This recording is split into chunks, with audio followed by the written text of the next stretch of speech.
안녕하십니까, 손대호입니다. 부활에 대해서 생각할 때 우리는 일반적으로 육체적 부활을 생각합니다. 그러나 사실 육체적 부활은 본래의 유대교 교리는 아니었습니다. BC 400년대에 오늘의 구약 성서가 거의 형성되었고, 이때 유대교도 형성되었습니다. 당시 유대인들은 페르시아 제국의 지배 아래 있었기 때문에 그 나라의 종교인 조로아스터교의 영향 아래서 유대교가 형성되었던 것입니다. 유대교의 유일신 개념, 악령, 사탄 개념, 천사, 육체의 부활 개념, 최후의 심판, 낙원과 지옥 개념 등이 조로아스터교의 영향 속에 형성된 것입니다. 이처럼 부활도 마찬가지입니다. 그렇기 때문에 유대교의 한 교파인 사두개파는 부활을 믿지 않았습니다. 부활이 없다 하는 사두개인들이 예수께 와서 물어 이르되, 바울이 그 중 일부는 사두개인이요 다른 일부는 바리새인인 줄 알고 공회에서 외쳐 이르되, 나는 바리새인이요 죽은 자의 소망 곧 부활로 말미암아 내가 신문을 받노라. 그 말을 한즉 바리새인과 사두개인 사이에 다툼이 생겨 무리가 나누어지니, 이는 사두개인은 부활도 없고 천사도 없고 영도 없다 하고 바리새인은 다 있다 함이라. 이처럼 유대교의 사두개파는 부활을 믿지 않았고 바리새파 사람들은 부활을 믿었던 것입니다.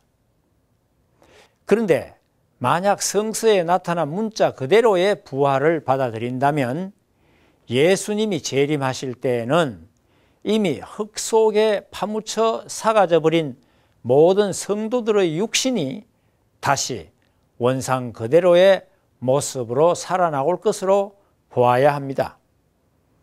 정말로 화장되거나 썩어 없어진 시체가 다시 살아날까요? 이것은 현대인의 이성으로는 도저히 납득할 수 없는 내용이기 때문에 결국 우리들의 신앙생활에 커다란 혼란을 가져오게 됩니다. 통일원리에서는 부활론 챕터에서 성경에서 보는 생사관을 다루고 있습니다.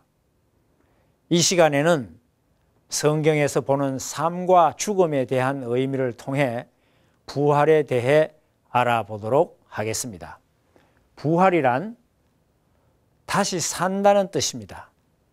다시 산다는 것은 죽었기 때문이므로 부활을 알기 위해서는 먼저 성경에서 말하는 삶과 죽음에 대해 알아보아야 하겠습니다. 누가복음 9장 60절을 보면 부친을 장사하기 위하여 자기 집에 가려고 하는 제자에게 예수님은 죽은 자는 죽은 자들로 하여금 장사하게 하라고 말씀하셨습니다. 우리는 이 예수님의 말씀 가운데서 죽음과 삶에 각각 서로 뜻을 달리하는 두 가지의 개념이 있다는 것을 알 수 있습니다. 첫째는 장사를 치러야 할 그 제자의 부친과 같이 육신의 목숨이 끊어지는 죽음에 대한 생사의 개념입니다. 이런 죽음에 대한 삶은 그 육신이 생리적인 기능을 유지하고 있는 상태를 의미합니다. 둘째는 그 죽은 부친을 장사하기 위하여 모여서 활동하고 있는 사람들을 지적하여 말하는 죽음에 대한 생사의 개념입니다. 이상의 첫째는 우리가 일반적으로 이해하고 있는 부분입니다. 문제는 둘째번 내용입니다. 어찌하여 예수님은 육신이 현재 살아 움직이고 있는 사람들을 지적하여 죽은 자라고 말씀하셨겠습니까? 성경 요한계시록 3장 1절에는 비신앙적인 4대 교회 사람들에게 내가 너희 행위를 아노니 너희가 살았다 하는 이름은 가졌으나 죽은 자로다고 하셨습니다. 여기서 죽은 자란 바로 예수님을 배반하고 하나님의 사랑을 떠나버린 자리, 즉 사탄의 주관권 내에 머물러 있는 사람을 지칭한 말입니다. 그렇다면 산자란 요한복음 11장 25절에서 예수님이 나를 믿는 자는 죽어도 살겠고 하신 것처럼 하나님의 사랑의 주관권 내에서 하나님의 뜻대로 활동하고 있는 사람을 말하는 것입니다. 그렇다면 인간 시조의 타락으로 초래된 죽음은 어떤 의미의 죽음일까요? 하나님은 원래 인간이 타락되지 않았어도 노쇠하면 그 육신은 흙으로 돌아가도록 창조하셨습니다. 그러므로 아담이 930세에 죽어 그의 육신이 흙으로 돌아갔지만 이것은 어디까지나 타락 때문에 온 죽음은 아니었던 것입니다. 왜냐하면 창조 원리에 의하면 육신은 영인체의 옷이라고도 할 수 있는 부분이어서 옷이 더러워지면 벗는 것 같이 육신도 노쇠함은 벗어버리고 그 영인체만이 무영세계로 가서 영원히 살게 되어 있기 때문입니다.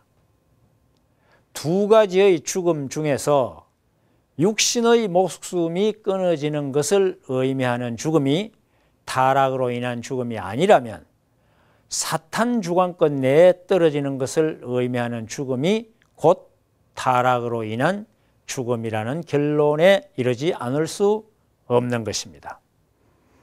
창세기 2장 17절을 보면 하나님이 아담 해와를 창조하신 후에 그들에게 선악과를 따먹는 날에는 정녕 죽으리라고 말씀하셨습니다. 그러므로 하나님의 말씀대로 그들은 선악과를 따먹은 그날 죽었습니다. 그 죽은 아담과 해와는 오늘날의 우리들과 마찬가지로 지상에서 육신 생활을 계속하면서 자손을 번식하여 마침내 오늘의 타락한 인류 사회를 이루어 놓은 것입니다. 이러한 사실로 보아 타락으로 인하여 초래된 그 죽음은 육신의 목숨이 끊어지는 것을 의미하는 죽음을 말하는 것이 아니라 하나님의 선 주관권으로부터 사탄의 악 주관권으로 떨어진 것을 의미하는 죽음임을 알 수 있습니다. 이에 요한일서 3장 4절에 사랑치 아니하는 자는 사망에 거하느니라고 하신 것입니다.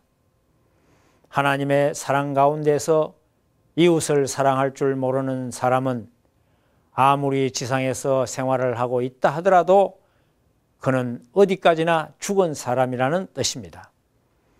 이와 동일한 뜻으로 로마서 6장 23절에는 죄의 삭은 사망이요 하나님의 은사는 영생이니라고 하였고 또 로마서 8장 6절에는 육신의 생각은 사망이요 영의 생각은 생명과 평안이니라고도 하였습니다. 반면에 이미 육신의 목숨이 끊어진 인간이라 할지라도 그의 영인체가 영계의 천상 천국에서 하나님의 사랑의 주관권 내에 있다면 그는 어디까지나 살아있는 사람인 것입니다.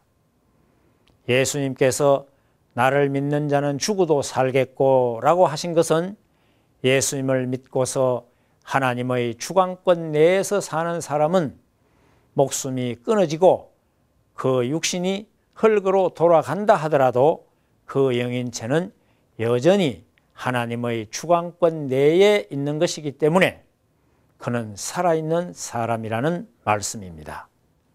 그러므로 다시 산다는 부활이란 흙으로 분해되었던 그 육신이 다시 원상태로 살아나는 것을 의미하는 것이 아닙니다. 부활이란 인간이 그의 타락으로 초래된 죽음, 즉 사탄 주관권 내에 떨어진 입장으로부터 복귀 섭리에 의하여 하나님의 직접 주관권 내로 복귀되어 나아가는 그 과정적인 현상을 의미하는 것입니다. 그러므로 죄를 회개하고 어제의 나보다 오늘의 내가 좀 더 선하게 되었다면 우리는 그만큼 부활한 것입니다.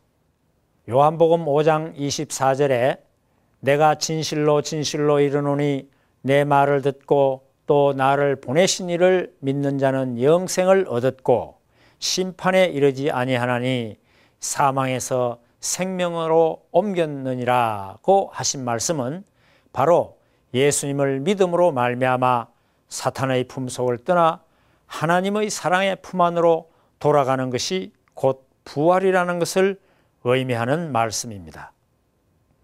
이제까지 우리는 인간의 목숨이 끊어져서 그 육신이 흙으로 돌아가는 것을 타락으로 인한 죽음인 것으로만 알고 있었습니다.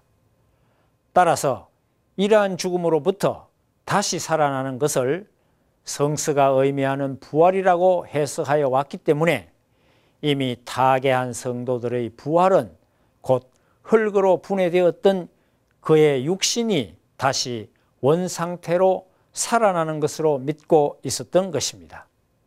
그러나 이상에서 밝힌 것처럼 부활은 곧 사탄의 주관권에 속한 사탄의 자녀에게서 하나님의 주관권에 속한 하나님의 자녀로 태어나는 것을 의미합니다. 그리고 부활은 그 과정적인 현상이므로 하나님의 자녀로 태어난 나의 영인체를 계속 완성시켜 나아가는 과정을 의미하기도 합니다. 우리는 사탄 주관권에서 하나님의 선 주관권으로 옮아가기 위해 부단한 신앙생활을 견지해 나아가야 하겠습니다. 그리하여 매일매일 부활을 체휼하는 여러분들이 되시기를 빕니다. 다음 시간에 뵙겠습니다. 감사합니다.